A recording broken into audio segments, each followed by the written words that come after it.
வணக்கம். நாம் தற்போது கடுமையான போட்டி நிறைந்த சமூகத்தில் வாழ்ந்து கொண்டிருக்கிறோம். பணம் மட்டும் இருந்தால் ஏன் எல்லா பிரச்சனைகளும் தீர்ந்துவிடும் என்ற எண்ணத்தில் நாம் இரவு பகலாக போராடும்போது பணம்தானே நம்முடைய தெய்வமாக மாறிவிடுகிறது. அல்லது அதிகாரம் மற்றும் புகழானது நம்மை பாதுகாக்கும் கேடயங்களாக உணரப்படலாம்.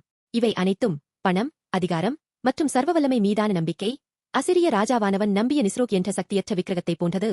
ஆனால் நான் கேட்க விரும்புகிறேன், உங்கள் வாழ்க்கையில் திடீரென ஒரு நெருக்கடி ஏற்படும்போது நீங்கள் வைத்திருக்கும் அனைத்தும் உங்களை உண்மையாகவே காப்பாற்ற முடியுமா? இல்லை.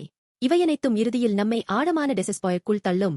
அசிரிய ராஜாவான சனகிரிப் தான் நம்பிய இராணுவ பலத்தைக் கொண்டு வாழும் கடவுளின் நாமத்தை ஏளனம் செய்தான்.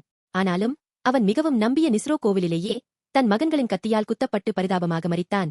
2 இராஜாக்கள் பிற்பகல் 7:37 அவனது ஆணவம் அவன் பாதுகாப்பானது என்று நம்பிய விக்கிரகத்தின் முன்பாகவே முடிவுக்கு வந்தது.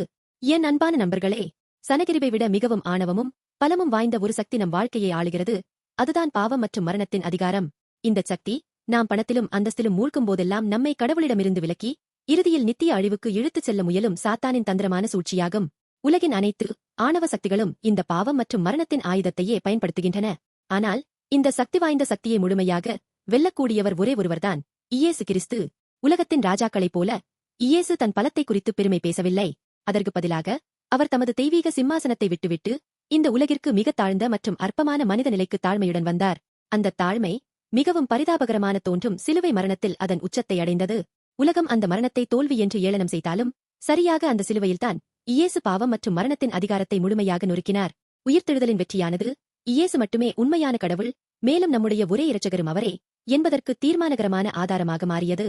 நண்பர்களே, நம்முடைய எல்லா முயற்சிகள், பணம், தகுதிகள் அல்லது வேறு எந்த நவீன நிஸ்ரோக் மூலமாகவும் நாம் பாவம் மற்றும் மரணத்தின் அதிகாரத்திலிருந்து நம்மை நாமே இரட்சித்துக் கொள்ள முடியாது.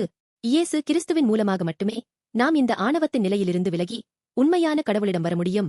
இப்போது நாம் டெசஸ்பாயர் அடையத் தேவையில்லை. நாம் நம்பிய பணமும் அந்தஸ்தும் சரிந்து விழும் வாழ்க்கையின் இருண்ட தருணங்களில் கூட இயேசு கிறிஸ்து மட்டுமே நம்முடைய நித்திய இரட்சிப்பும் நம்பிக்கையாகவும் இருக்கிறார். இந்த நேரத்தில் உங்கள் சுமைகளை எல்லாம் இறக்கி வைத்து நமக்காக எல்லா ஆணவ சக்திகளையும் முறியடித்த இயேசு கிறிஸ்துவின் நாமத்தை நம்பி நித்திய ஜீவனையும் சமாதானத்தையும் கொடுக்கும் உண்மையான கடவுளை சந்திக்கும் ஆராதனை இடத்திற்கு வர நான் விரும்புகிறேன்.